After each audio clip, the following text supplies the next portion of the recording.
Secretary Blinken is in the region right now, and he's going to be pushing on several things. Of course, specifically to the war in Gaza, he's going to be talking about the need to transition to a lower intensity combative situation.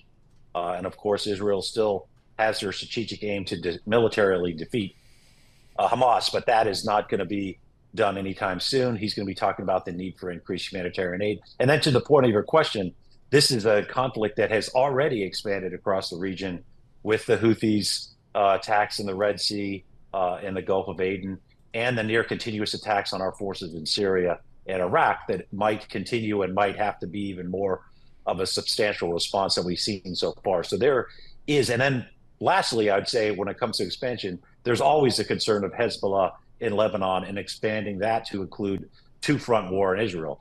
So this is something that is, it's a tinderbox. I would argue that it's already happening. The question is whether we can prevent this from becoming a war that's directly between the United States and Iran. And that's to be determined, I would say. Yeah, what can and should be done in your view to prevent that from happening? So there's a fine balance when it comes to our responses to these attacks, for example, both against commercial shipping and our very naval forces that are there, and then these continuous attacks against our positions in Iraq and Syria. I think the administration has now decided that they have to be more forceful because they're obviously not reaching the level of deterrence that they wanted, and those attacks are now going after I think IRGC positions. That's the Iranian Special Operation Forces that works with the proxy forces in Syria and Iraq. But it might eventually include targets in Iran. And I think the non-answer from National Security Advisor Sullivan recently on the television when he was asked that question means to me that they are looking at that in the future if they cannot do deterrence any other way. In terms of deterrence, Mick, you know better than anybody kind of the assets the U.S. has in that part of the world. Do we have the assets and capabilities to really deal a serious blow to the Houthis and try to get some control back in that part of the world, whether it's the Red Sea and other parts? Yes, we do. We have not only the assets that we've pushed to the region, but we have considerable assets, for example, in El Udeid, in Qatar, in Bahrain with our Fifth Fleet of Central Command.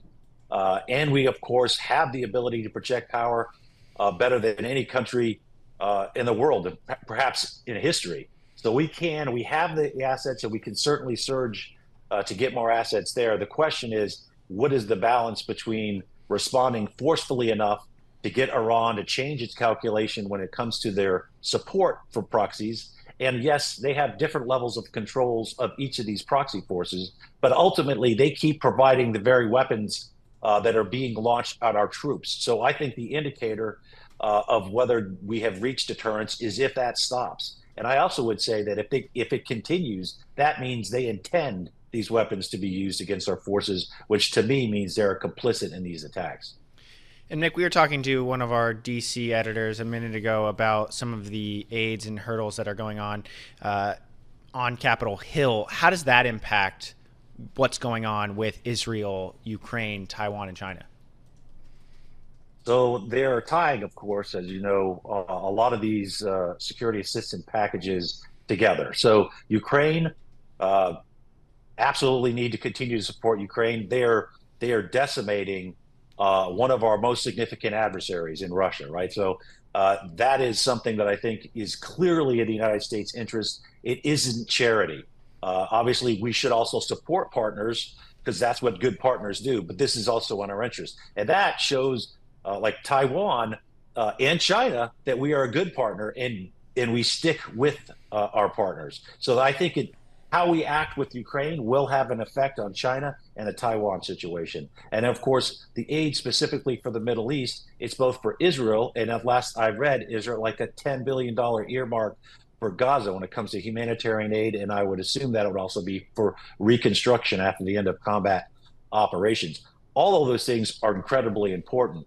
both to support our partner in Israel, but also to really recognize the level of a human crisis that's going on in Gaza right now. There needs to be much more humanitarian aid going in there, and it's going to be needed for the foreseeable future. But there also needs to be a reconstruction effort as Gaza itself has been essentially decimated.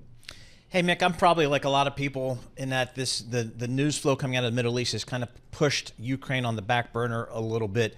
Can you give us an updated assessment from your sources about how this thing can play out here? I mean, are we gearing up for another spring offensive? Are we back into that narrative? Is there any sense that there can be some movement? It's been such a long time now.